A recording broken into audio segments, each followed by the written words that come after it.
TV host of Billy on the Street, an actor in FX's American Horror Story, and the creator of the campaign Glam Up the Midterms, Billy Eichner. Billy Eichner. Hey, you. What a pleasure. Thanks for having me. Thanks for being had.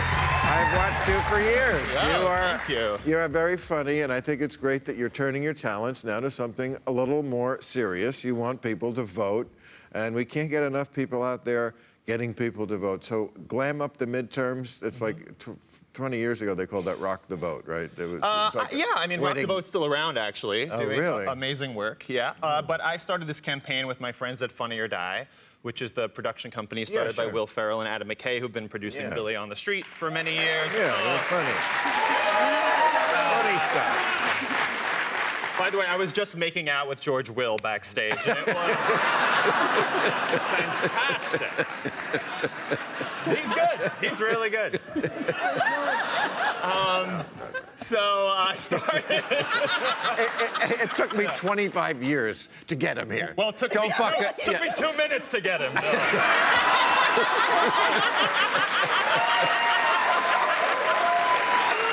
it. All right. Another 25 years, he'll come back. So I'm here to talk about voting. Yeah, right. So I started this campaign with Funny or Die called Glam Up the Midterms, which is our fun way of trying to make the midterms, which sounds like a chore, sounds like homework to a lot of young people, sound fun and exciting and sexy. The millennials. You want them? Millennials, yes. Are you a millennial? I am not. Are you, Bill? You're a little past the. I'm a little past. I'm 39, but I have a lot. Missed, I have a lot of young fans. You know, Billy on the Street has a very eclectic young following, and a big following online. Right. And so I thought, you know, I'm always tweeting angry things every day, as many of us are, and there's a reason to do that. I think that is productive. But I wanted to do something. It kind of is, though. You know. Yeah. I wanted to do something that felt productive and that would have a tangible result. And so we're doing this campaign to get young people to vote. I saw a statistic which said in the last midterm in 2014, only, depending on which report you read, only 12 to 20% of millennials who could vote did vote. Wow. And that's a staggeringly low number. And so we're trying to They're a hard improve generation to figure, aren't they? I mean, they're very bright. They're even like aware that they're very self-entitled, but they just can't stop it. Yeah.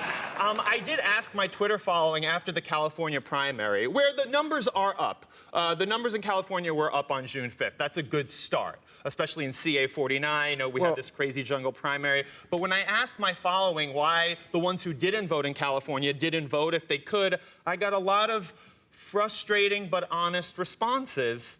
And what does that mean? It means that people are still really fucking lazy. Right. And apathetic even in the midst of all of everything. But like you're putting on shows, like you've done this before, and like you have to be registered to get in the show. It's basically a bribe. Exactly. Is it wrong to bribe people to vote? Why don't we just pay them? Well, we can pay them, and so we're going to put on a show instead. You make the costumes. Exactly. I'll get the barn. No, but the shows that we're doing are actually, they're very locally curated. Will Ferrell and I did a show in District 49 in Oceanside here, where Will played Ron Burgundy, who has a very direct connection to San Diego. So funny. And we weren't only entertaining the people that came who registered to vote, but we also brought up young local leaders, community leaders, kids working on DACA and LGBT equality and March for Our Lives in that district to come on stage with Will and I and talk about the work they're doing, and it was very inspiring. So can I?